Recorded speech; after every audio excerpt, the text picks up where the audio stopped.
Well, got a set of Torx female sockets, two I needed. There's two 20s in the front, and then can't see them without the seat, but there's two. The bolts, they go bolts inverted with the nuts on top versus the full bolt in the rear. And there's my new set of stuff. So it's time to pull the seat out and get all the electric clips removed and all that. Now, barely been able to get that casing off. All the videos I've seen do not really show how hard it is to get to these four quarter-inch bolts. By the way, they're quarter-inch, so you don't have to mess around. So you get to that.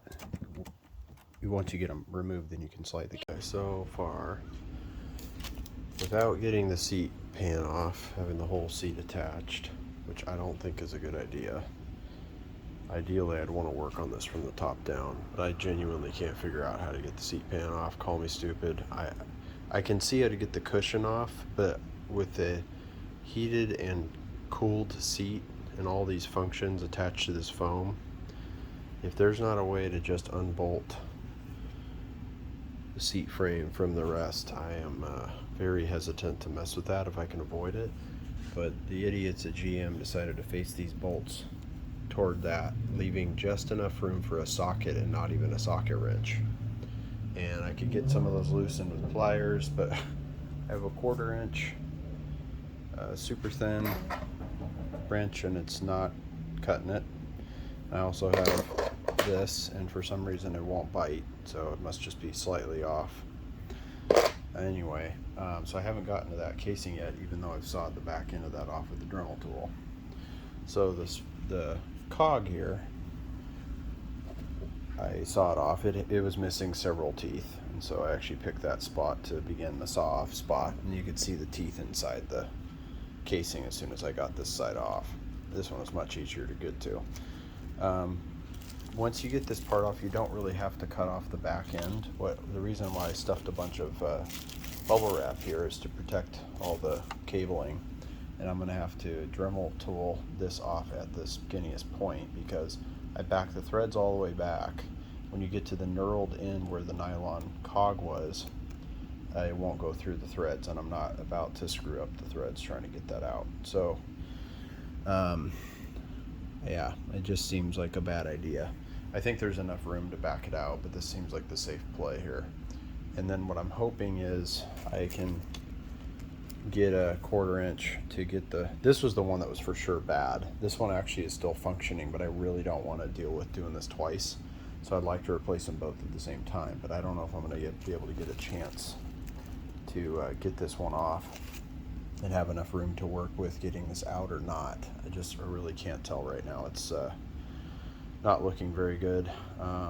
There is a chance that it just has to do with where this was pulled out, because I re-centered the seat before I pulled it out of the car, and I do wonder if something was slid all the way back or forward, or this was the back one works, so if the back was maybe tilted out or down, if that would have changed this trajectory. But I don't know how to manually drive that from inside that casing. I don't think it's possible. I think I would literally have to reconnect the whole seat to the car in order to get it to work. So trying to work with what I have, but it's starting to feel a little impossible, besides getting this one off, which I have pretty sure success. So I will be able to knife to Dremel through this using a stacked pair. I'm sure you could use a different cutting blade. I have two of these thin ones, and I just screwed them really tight together. Should be able to saw through that, because I sawed through the end without any issues. But anyway, we'll see how this goes throwing sparks. Okay, so you missed the sparks and the Dremel catching the bubble wrap and then flinging it around like a air wheel, but I was able to get that sawed off. I would recommend a much wider diameter. It's just peeled off at the end. It did take basically spinning it and cutting it, and then I decided to hold this so that the end, if it eventually came off, wouldn't fly out me. So that would hurt. But yeah, it just shrunk down the wheel a good bit. I would recommend using a larger diameter. This is just so small. This, of course, the diameter originally was about twice that, and now that you cut through that much steel, it gets pretty gnarly. So let's see if this works now that that's finally done. If I can, I don't know if I can manhandle this still. It's pretty hot. I have to let it cool down. Okay, so I backed it out most of the way, kind of nearing the end here. Might get a little tricky to do with one hand. This is really in the way too, this worm drive for the fore aft shaft. Let's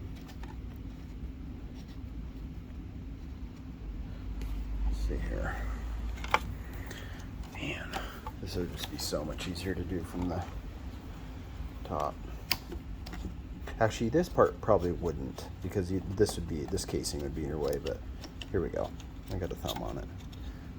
Yeah, pass through the other end. There we go. That is off. So the hardest part of this one is done. Getting rid of the nylon, moving to a custom made, I believe, one piece or nearly one piece steel with a steel worm drive interact, and then you have a pinch bolt at the end, because the other one's like it's a mushroom fit, which is why I sawed that one off. So this is definitely, this one will thread in from the front and then get it set back to wherever this casing is, but I'm going to try to get this one off first before I get that far along with it, so that I can get these both set in while everything's nice and loose. And being that these stupidly, unfortunately, I get why they do, because this is what controls the up and the down as well as the tilt, is that they share this shaft, which now has nylon sprayed all over it, so I'm going to have to use my air compressor probably to blow it off. But it's a bummer that they do, because the way they share this makes getting these casings off a lot trickier. Now I can at least get this one out of the way, but that one can only go so far, and I cannot get these frickin' bolts off. So hopefully I find one more solution to get the bolts off. I wish I could drive them from the other side. Get a little teeny tiny drill bit, you could almost shove them through. Just poke a little hole in it and then get it to screw out, but figure something out. Okay, very greasy fingers here.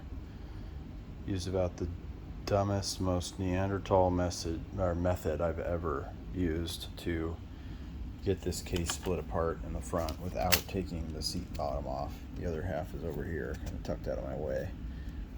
Almost forgot to get one of the 4 screws out, so I was trying to pry it open and realized they were in my way before I broke anything. That was good. I had to come in from the side with the socket I'm not seeing. Here we go.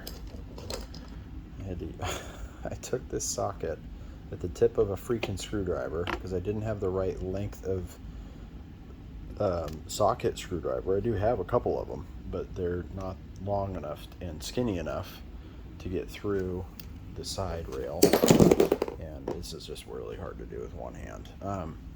But anyway, I came up underneath here to get to the case literally with the socket like this, basically going through all that from over here with the socket just jammed in the tip to actually work, because the screws really aren't that tight, which is shocking for something that holds a gear together. So hopefully when it's all back together, I can give it enough tension. I'm probably gonna have to go buy a very specialized wrench tomorrow.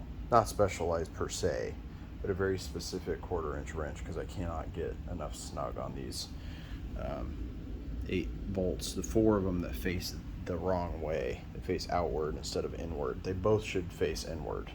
Both should face these motors, and they don't. This is idiotic design. Makes it much harder to get to these than it needs to be. Anyway, got this out. This was the one that was totally fine.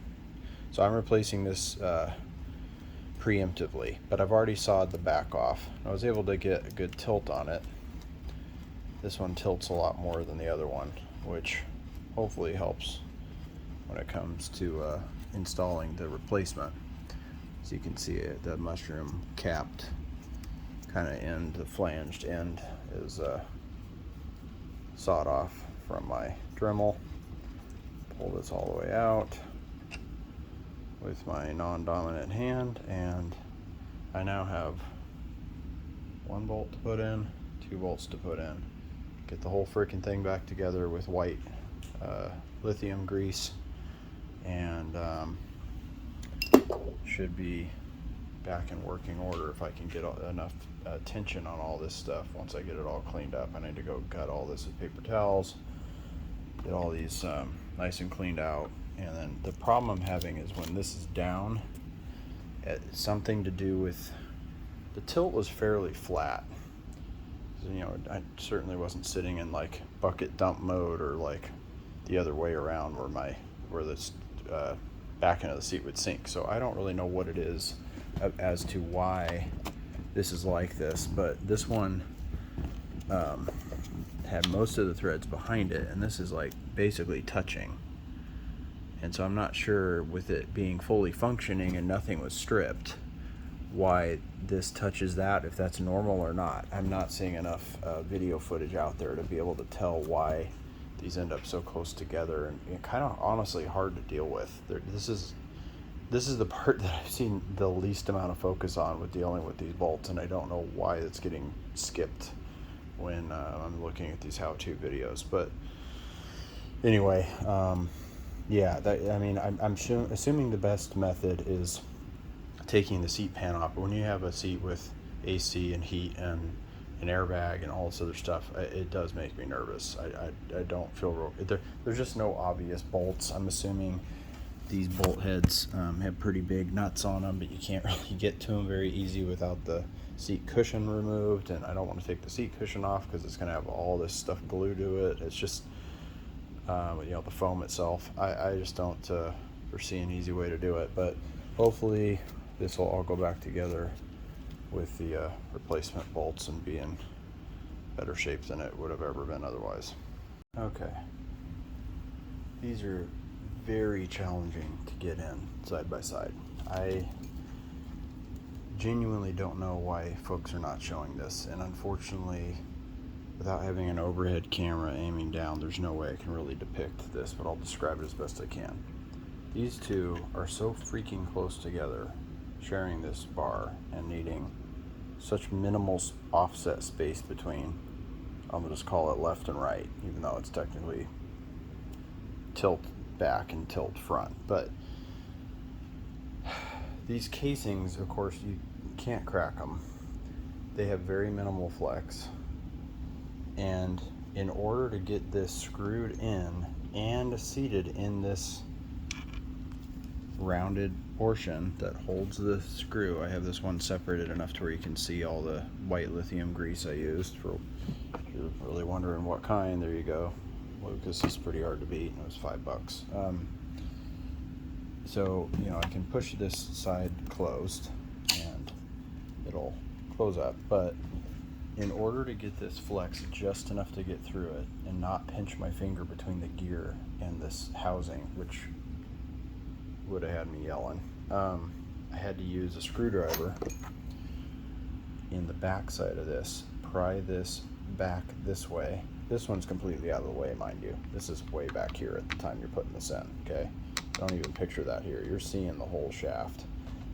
You have to pry this forward, and then with all my left hand strength, I had to pull from this point that way to give this, literally, I'm talking like a 1/16 of an inch is all that it'll give. And so with this shoved in, prying that way, and that going that way, I had to then hold the pressure from this one being pulled back with the screwdriver in order to then use my right hand to shove the shaft down into that housing. And of course you have to align it with a pretty close guess as to how far back you got to screw this, knowing that you're dealing with arcs here, so it's not a straight line.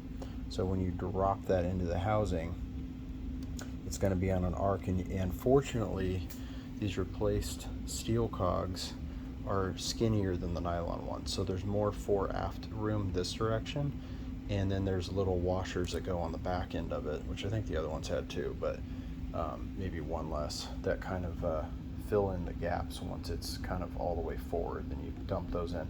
Not getting the washers seated, I would recommend taping the washers down. So there's washers seated right here on the back side of the cog going this way, okay? I would recommend putting a piece of tape across the back of that cog holding the washers in place so that they don't slide down the shaft, and when you finally drop that thing down into the housing, the washers should stay with it and then, you know, go into that slot on this side. Hopefully that makes sense, because you're effectively going, you're just trying to shove it with just enough space, knowing this one's already here and it can't go anywhere. You just have so little motion, because this one will go all the way back, this one won't. You're fighting against that, and you're going to have the, I don't think there's any way around it, because either you could do it, you're going to fight it either way, okay? If you did this one first, that would be out of your way, but then you'd be doing the same thing, shoving that way to try to get this one in. So either way, you're going to have to fight one. I think if you end up with this as the longest, anything with extra length, that's the one to use, because this will give ever so slightly the housing that's threaded into, and this gives just a tiny bit, and that gives just a tiny bit. This being shorter, I think, would be harder. Now, you may have pulled yours out, and this worm drive shaft may be backed out a lot more than mine is. I have no idea, but those are my tips for it. This is what it looks like before screwing it in. I don't have the right wrench to get these 4 threads in place, so I'm gonna wait till tomorrow to get this all screwed on. This one is completely snugged up. Probably should put a little Loctite on the threads. I didn't even think of that. I have Loctite too, but I may back 2 of them out and use a little Loctite just to make sure they don't back out, since it is plastic and you got a lot of metal in there that didn't used to be. And then use a little Loctite on these so it'll offset any pressure that you won't get, or if you happen to be stripping these, which is, it's a really hard feel. You don't get a good feel for these when you're stripping them. I mean, when you're screwing them in, whether or not you're stripping them. I was using just this socket for these to the degree I could get it in there, and I happen to have kind of a unique bike tool that is supposed to go inside of your crankshaft, but it happens to be a 1/4 inch socket size, so I was using that to do it by hand, and got a feel for it as best I could. But yeah, I would recommend putting a little Loctite on those housings before screwing them in. Another thing I've not seen a tip mentioning. This was a royal pain in the butt, but I got both brand new shafts in. The old crappy, well, this one I had to chop the end off of with that bad boy, but this is the other one that I didn't have to cut. I cut the end cap off and was able to do it that way and leave the gear was totally fine. It's just a matter of time before it was nuked like the other one. I don't know where the other, oh, this is the end that it was held on. Kind of custom press knurling thing that GM did. Anyway, it's 100% steel now inside there. And then you use these fittings, which that was quite difficult to thread on. There's very little room to play. And that little pinch washer has to go in just the right spot to get squeezed down. But anyway, it's all back together now. I just got to put these 4 screws in. I got Loctite on 3 out of 4 of these, so those should be good to go. And then screw that in, and then it's just a matter of putting all the stuff back together and getting the seat in the car tomorrow, and then pray that it works when I plug it all in. Okay, back at it with the right tool. Couple things. These are 1/4 inch socket heads. I guess I'll leave the flash on for now. 1/4 inch heads on these bolts. I got one completely snugged in, so you can kind of see what it is for reference.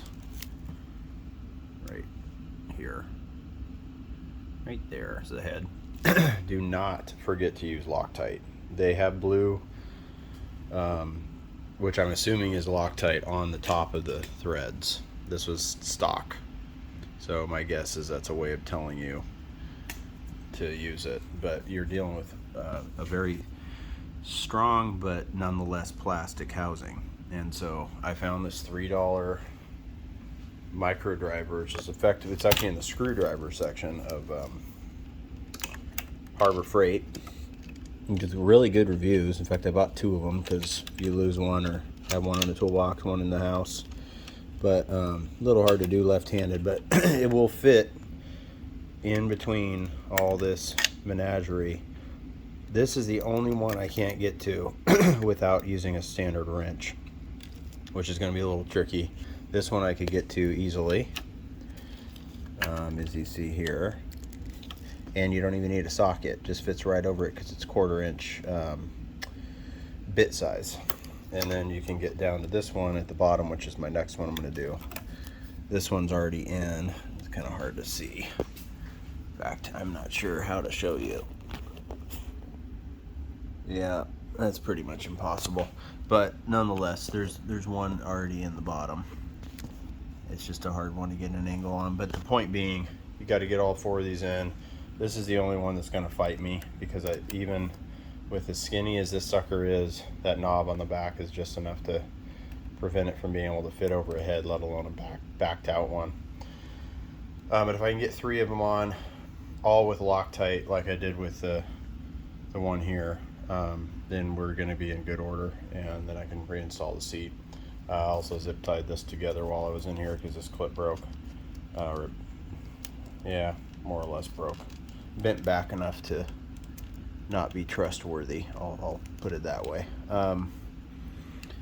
But yeah, in fact, now that I'm seeing it, I may be able to fix that, and then just make sure to put that back in, and then should be able to plug the seat back in. So hopefully, despite the wonky way I've gone about getting to these with the seat upside down, and you could tip this on its side, by the way. You could tip it facing, basically that way to get these to, go with gravity to sink down in.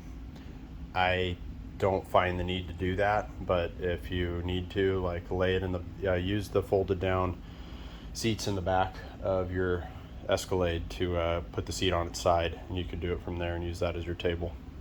Okay, so casing's all back together. Almost forgot to put the worm drive, I guess, spline cable between the motor in.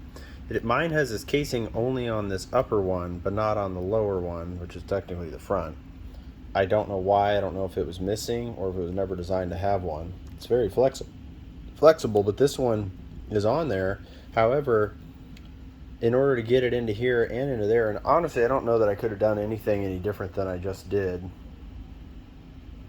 knowing how this goes, because you got to be able to slide that out.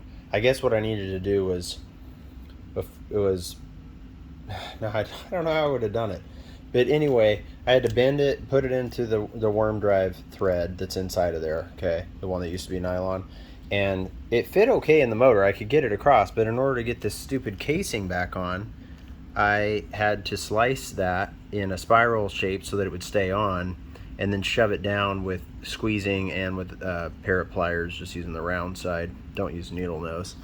And I don't know if it's of any value, because this one doesn't even have one, so who knows. But technically it's back on there, adds a little rigidity. It honestly could be for the worse. I really don't know what the point of having this rigid thing is. Nothing rests on it.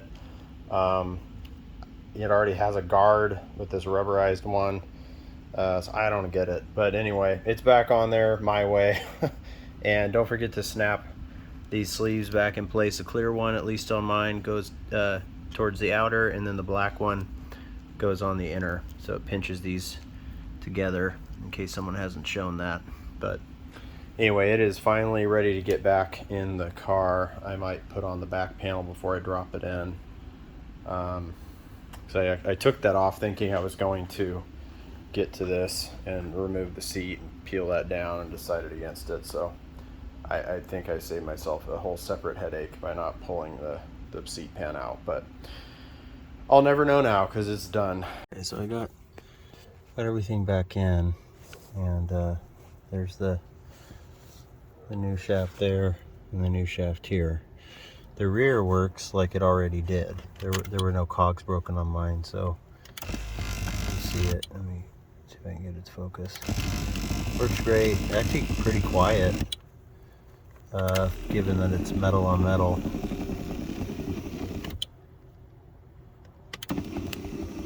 However, this one has power because it does this and then stops and then stops.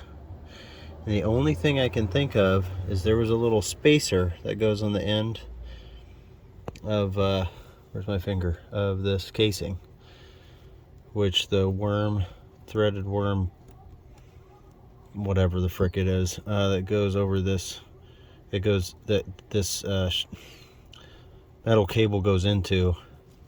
This casing had a spacing right here. When I tried to put it in with this, with the casing, it didn't fit.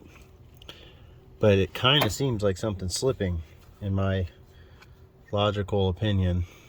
Non-mechanical, but logical opinion, because it wants to move and then stops. And see how it's trying to kick itself out? Something's wrong, and it ain't the motor, because otherwise it wouldn't have juice to do anything. So apparently I get the whole seat back out, take my casing apart that's perfectly greased, and see if I can figure out what the frick's wrong with it. Because yeah, the bolts all the way in now, nice and crimped, lubricated and everything, and it's just not working. I'm in the same exact boat I was before I started the repair.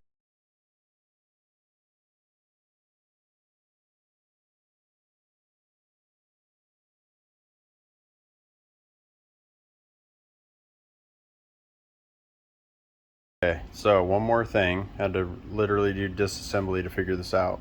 There is a watch battery size pressure disc. It's really not a washer, it's a disc. And I kid you not, it's the size of a digital watch battery. I'd say average one. One I was smart enough to stick in this bucket, my magnetic bucket. So I was good to go there, I found it. The other one I found way over here on my floor. And it was, I mean, it's 5 feet away. In fact, there's the spot. It is stuck like grease 5 feet away from where I was working. So it must have flown off when I was doing dremeling or whatever. But get a little bit of grease on it, and it goes, if I can, gosh, it's going to be hard to shoot. I'm going to zoom in. Right there. If you see that hole in front of the cog, there is a black, goes, okay, you see the threaded shaft? And then you have the cog sitting in the tray, right? Inside the plastic casing. And then there's the black nub on the front. This goes in front of there. So what I have to do, getting all the grease all over, is really should be using this with 2 hands. If this falls out, because it is only in there by pressure. There, I got it kind of positioned about where it needs to go. It drops into that slot. And if you do not have this pressure, the whole upgrade won't work. This is like a vital part to this whole thing. So I'll put the phone down, see if I can use my other hand to guide this into that hole, and then show you what it looks like when it's fitted in correctly. And now you see what I'm talking about right there. So this has to sit right in front of there. There's a ball bearing that goes on the end of the shaft, same as this ball bearing here, in terms of just, it's a ball bearing, goes at the end. The other side, of course, is square for the worm drive cable. That has to be in there. It affects all the functionality. The hilarious thing was this worked without it. But when I talked to the owner, Barry was super nice to guide me through this on the phone. He said, yeah, eventually when there's downward pressure on this case or anything that causes downward pressure, this is going to bind up because all that air void needs to be filled.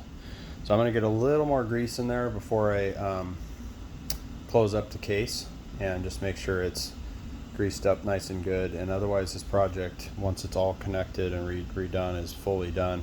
Other thing I needed to remember is I don't think it's like vitally important, but there's a piece of plastic that goes right here. Let me zoom back out a little bit.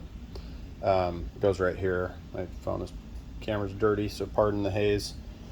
Light coming in off the garage windows. But yeah, just make sure you put that piece back. Mine's pretty dirty. It has, somebody spilled soda on it. So that's the underside of it. I'm gonna clean it in the sink first and then figure out which way it goes. I don't remember. Probably goes the way I had it. But I think it'll only clip in one way.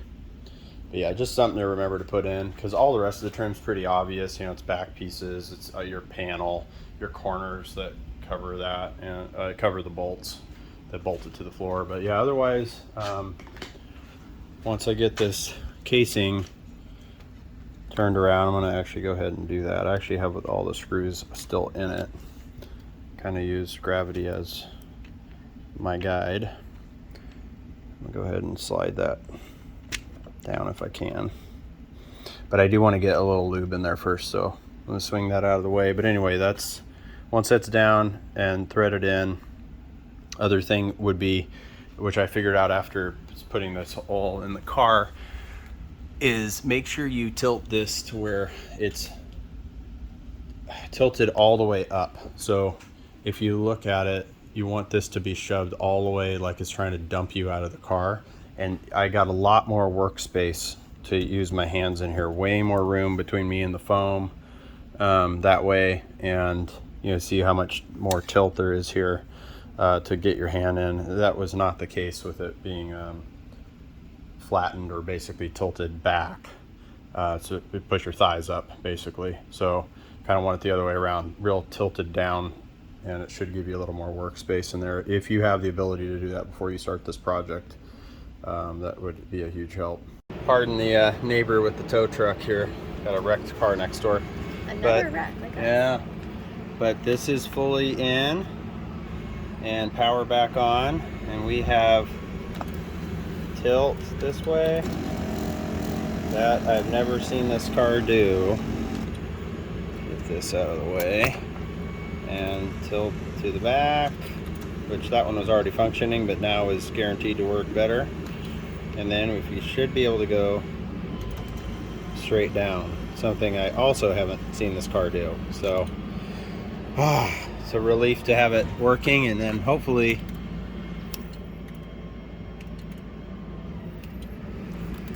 I don't really hear the airbag. For some reason I'm not hearing this fire for the lumbar support, but maybe you got to be sitting in it to really notice it. It was working fine, so hopefully I didn't create another problem in the process. But anyway, the tilt is fully there. Probably get a sight on it actually under here. Yeah, there's the end of the bolt right there with the pinch clip, and there you go. So yeah, nice and fully functioning. Definitely a valid method of getting it done, just is a lot of work.